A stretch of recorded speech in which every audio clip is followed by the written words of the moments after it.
Hello friend, তোমরা সবাই কেমন আছো? আশা করি ভীষণ ভালো আছো। আর বড় মা লাইফস্টাইলে তোমাদের সবাইকে স্বাগত। তো আজও একটা নতুন সকালের শুভেচ্ছা সবাইকে। তো আজকের ব্লগটা সকাল থেকেই শুরু করছি। ওই বাড়িতে গেলাম গেলে জামাই ষষ্ঠীতে, তারপরে চলে এসেছি পরশুদিন রাতে চলে এসেছি। তো ভিডিও সেভাবে আর দেয়া হয়নি, তো ভাবলাম আজকে একটা ভিডিও দিই। তোমাদেরকে আবার না দেখলে ভালো লাগে না, তোমাদের কথা না শুনলে আমার ভালো লাগে না। তো যাই হোক, এখন আমার সকালবেলা যা কাজকর্ম থাকে টুকিটাকি সবই হয়ে গেছে। প্রচুর অনেক জামা কাপড় ছিল ওর, সেগুলো সমস্তই কাচাকুচি করেছি। আর যা ওয়েদার বাবা, কদিন যা গরম দিয়েছে, কাল একটু বৃষ্টি হয়েছে বলে শান্তি। যাই হোক, তো সেই কাচাকুচিগুলো করলাম। ওগুলো করার পরে ঘর বাড়ি এমনি পরিষ্কার থাকে আমার সবসময়, তবুও আরেকবার করে ঘর বাড়ি পরিষ্কার করে নিলাম। নিয়ে এবারে আমার এখনও স্নান করিনি, তার আগে সবজিগুলো কেটে নিয়েছি আজকে রান্নার জন্য। তো আজকে কি গরম হচ্ছে আমার, তোমাদের কি বলবো। তো আজকে রান্না হবে কি কি, চলো তোমাদের এক ঝলক দেখিয়ে তারপর আমি স্নানে যাব। স্নান করে এসে ঠাকুর পুজো দিয়ে তারপর বাকি রান্নাটা করব। তো চলো। তো প্রথমেই দেখো, এখানে পটল কেটে নিয়েছি। এই পটল দিয়ে পটল ভাজা করব, পটল ভাজা করব। আর এখানে তো জানোই আম তো লাগেই আমার বরের চাটনির জন্য আম কেটে নিয়েছি। আর এখানে দেখো আলু কেটে নিয়েছি, টমেটো কেটে নিয়েছি, পেঁয়াজ কেটে নিয়েছি। করব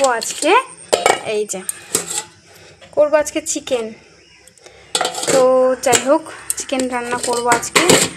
আর এখানে একটা পেস্ট বানিয়ে নিয়েছি, এটা হচ্ছে আদা রসুন পেস্ট বানিয়ে নিয়েছি। আর এই দেখো আমার নখ, দেখো দুটো নখ উড়ে চলে গেছে। কারণ কি, আঠাটা একদমই ভালো না। ওই বোনটা এসে বললো, বৌদি ঠিক আছে, আবার আমি তোমাকে করে দেবো ভালো আঠা এনে।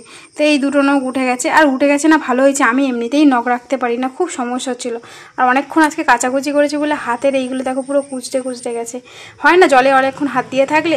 তো যাই হোক, চলো এই আজকে রান্না আমার, জানোই তো বেশি খাওয়ার আমার লোক নেই।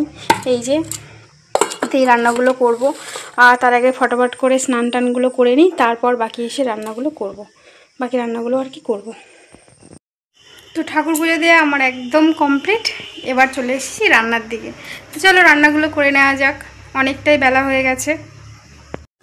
তো তারপর দেখো বন্ধুরা, প্রথমেই পটলটা ভেজে নেব। তো ভাজার জন্য পটলে যেমন নুন লাগে হালকা করে নুন দিয়ে দিলাম, আর একটু হলুদ দিয়ে দিলাম, দিয়ে ভালো করে পটলটাকে মাখিয়ে দিয়ে দিলাম কড়াইতে সর্ষের তেলটাকে ভালো করে গরম করার পরে তারপরে দিয়ে দেবো পটলগুলো। আমি এমন করে বলছি তোমরা যেন পটল ভাজতেই জানো না। যাই হোক, আমি তো রান্না করছি, তার সাথে সাথে এই জন্য এই পটল ভাজাটাও পটল ভাজাটাও তোমার সাথে দেখিয়ে দিলাম। তোমরা সবাই পারো সবটা, তবুও দেখালাম কি আছে। যাই হোক, তো তারপর দেখো এপিট ওপিট ভালো করে ভেজে নিলাম। আর তোমরা কারা কারা পটলের ছাল না ছাড়িয়ে এরকম ভালো করে ঘষে নিয়ে করো, সেটা আমাকে জানিও, আমার তো বেশ ভালো লাগে। তারপর দেখো মাংসটাতে আজকে আর আদা রসুন পেঁয়াজ বাটা দিয়ে ম্যারিনেট করবো না, শুধু নুন আর হলুদ আর লঙ্কার গুঁড়ো দিয়েই করবো। তোমরা এরকম কারা কারা করো অবশ্যই জানিও। আমার তো এরকম করেও ভালো লাগে খেতে, একেবারে কড়াইতে আর কি সমস্ত মশলা কষিয়ে আর চিকেনটা দিয়ে দেওয়া। তো অনেকেই দেখেছি মাংসের মধ্যে টক দই দেয়। টক দই জিনিসটা আমার মাংসেতে দিলে না কেমন যেন একটু বেশি টক লাগে, যেন আমার ঠিক ভালো লাগে না। আমার টমেটোটাই বেস্ট। আর যেহেতু টক দই তোমার খাসির মাংসতে ভালো লাগে, আমি খাই না, বাট খাসির মাংস দিলে নরম হয়, টক দই দিলে চিকেনটা বেশ একটু নরম হয়। চিকেন বলো মাটন বলো নরমই হয়, এটা জানি। কিন্তু আমার মনে হয় আমার যেটা ভালো লাগে না, আমি সেটা দিই না। যাই হোক, তো তারপর দেখো না পটলগুলো ভাজা আমার হয়ে গেছে। তারপরে এইখানে কড়াইতে আরও একটু বেশি করে তেল দিয়ে দিয়েছিলাম। দেওয়ার পরে আলুগুলো সুন্দর করে একদম ভেজে নেব। আলু কিন্তু মাংসতে ভালো করে না ভাজলে, মাংসের বলো ডিমের ঝোলের বলো সমস্ত এইগুলোতে আলু সুন্দর করে না ভেজে রান্না করলে আমার ঠিক ভালো লাগে না। তো তারপর দেখো এখানে আলুটাকে সুন্দর করে ভেজে নেব। আলুটাকে দেখো এরকম নাড়াচাড়া করে নিলাম, সুন্দর একটু নুনও দিয়ে দিয়েছিলাম। কারণ কি, আলুর মধ্যে নুন দিলে প্রথমে যখন দিয়েছিলাম কিন্তু ছিটকে উঠেছিল তেলটা, ওই জন্য একটু নুনও দিয়ে দিয়েছিলাম আর হালকা করে একটু হলুদও দিয়েছিলাম। দেখো কি সুন্দর লাল লাল করে ভেজে নিয়েছি। এবার এই লাল লাল করে আলু ভাজাটা একেবারে তুলে নেব। আর এই এমন করে ভেজেছি তুমি মানে শুধুও খেতে পারবে, মানে ভালোই সিদ্ধ হয়ে গেছিলো আলুটা। যাই হোক, তারপরে দেখো কড়াইতে হচ্ছে একটু জিরে দিয়েছিলাম, কারণ কি আমার কাছে গোটা গরম মশলা ছিল না, তোমাদের কাছে অবশ্যই থাকলে দিও, ওটা দিলে ভালো টেস্টি হয়। যাই হোক, আমার কাছে ছিল না তো দিইনি, তো কোনো ব্যাপার না। তো তারপরে দিয়ে দিয়েছিলাম এখানে পেঁয়াজ তেলের মধ্যে।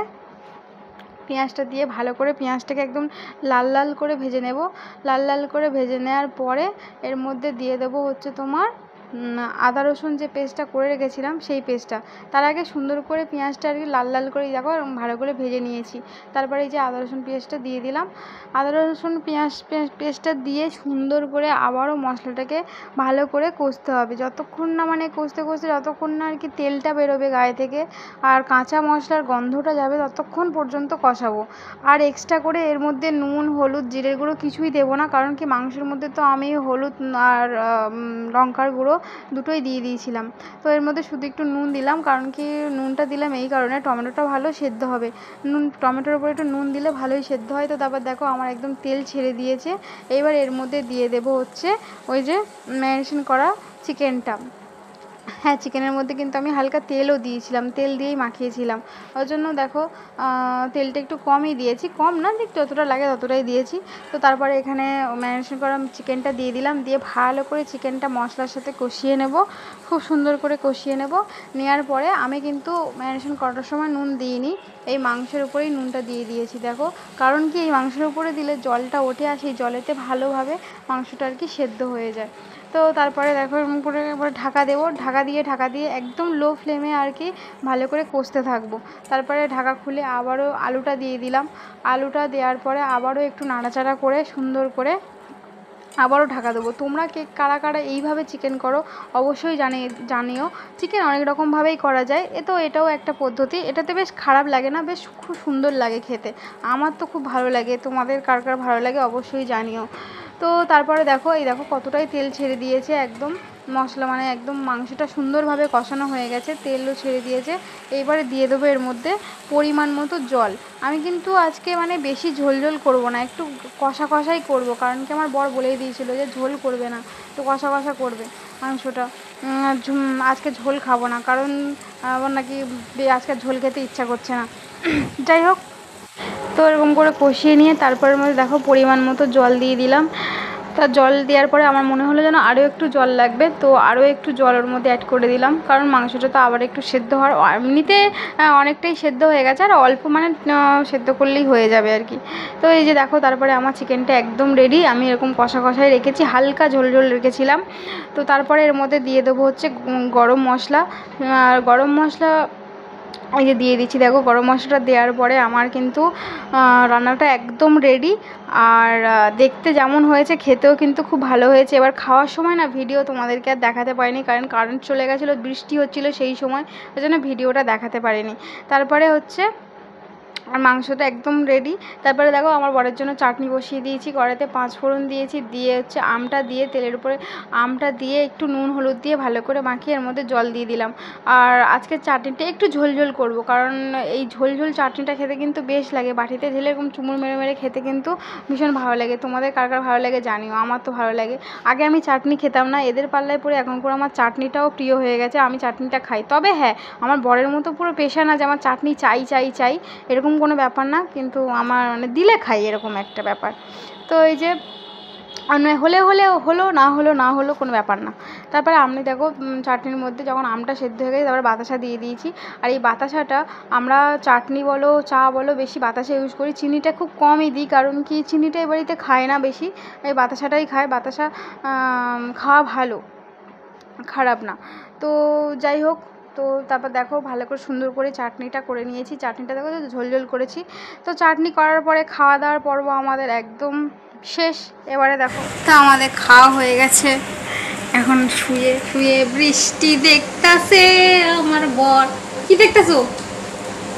কি দেখতেছো? কি দেখতেছো? বৃষ্টি দেখছে। আমাকে একটু হাত বুলাই দাও, হাত বুইরা দাও। সবাই বলে নাকি চুলে হাত দিতে নেই। কে বলেছে? সবাই বলে চুলে ওইসব ভুলভাল কথা, ওইসব মানি না, ওইসব কি ওইসব ভুলভাল কথা। বউ যদি অসুস্থ থাকে তা সেবা করবে না, চুলে আমার হাত দিয়ে সব আমি জীবনে শুনিনি।